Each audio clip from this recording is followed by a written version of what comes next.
எண்ணூரில் வெள்ள நீரில் எண்ணெய் கசிவிற்கு காரணமான மற்ற நிறுவனங்கள் மீது என்ன நடவடிக்கை எடுக்கப்பட்டது என அறிக்கை அளிக்க தமிழக அரசிற்கு தென்மண்டல தேசிய பசுமை தீர்ப்பாயம் உத்தரவிட்டுள்ளது.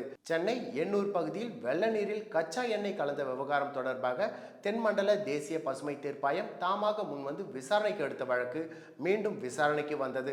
அப்பொழுது மாசு கட்டுப்பாட்டு வாரியம் தரப்பில் கடந்த டிசம்பர் 19ஆம் தேதி எண்ணெய் கசிவுகள் முழுமையாக அகற்றப்பட்டு விட்டது. சுமார் 1937 ஊழியர்கள் அதிநவீன இயந்திரங்களுடன் அகற்றும் பணியில் ஈடுபடுத்தப்பட்டு எண்ணெய் கசிவுகள் முழுமையாக நீக்கப்பட்டுள்ளது. கசிவிற்கு முன் இருந்த நிலைக்கு கொண்டு வர அனைத்து நடவடிக்கைகளும் எடுக்கப்பட்டுள்ளது. சிபிசிஎல் நிறுவனத்தில் இருந்துதான் எண்ணெய் கசிவு வெளியேறியது விசாரணையில் உறுதிப்படுத்தப்பட்டது என தெரிவிக்கப்பட்டது.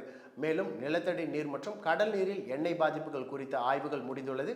அதிகமான கழிவுகள் பக்கிங்காம் கால்வாயில் இருந்து அகற்றப்பட்டது. தற்பொழுது நீர்நிலைகளில் எந்த எண்ணெய் கலப்பும் ஏற்படவில்லை. எண்ணெய் கசிவால் பாதிக்கப்பட்ட 40 பறவைகள் மீட்கப்பட்டு மறுவாழ்வு வழங்கப்பட்டுள்ளது எனவும் மாசு கட்டுப்பாட்டு வாரியம் தரப்பில் விளக்கம் அளிக்கப்பட்டது.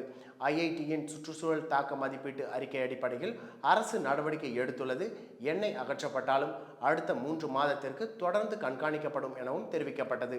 தொடர்ந்து சிபிசிஎல் நிறுவனம் தரப்பில் சிபிசிஎல் நிறுவனத்தில் இருந்து கசிவு ஏற்படவில்லை. கசிவிற்கு காரணம் எந்த நிறுவனம் என தெரியாமல் சிபிசிஎல் மீது குற்றம் சாட்டுவது விசாரணை இல்லாமல் தண்டனை வழங்குவதைப் போல உள்ளது. எண்ணூரில் சுமார் 200 நிறுவனங்கள் செயல்படுகிறது. அதில் எத்தனை அங்கீகாரம் இல்லாமல் செயல்படுகிறது என அரசு ஆய்வு செய்ய வேண்டும்.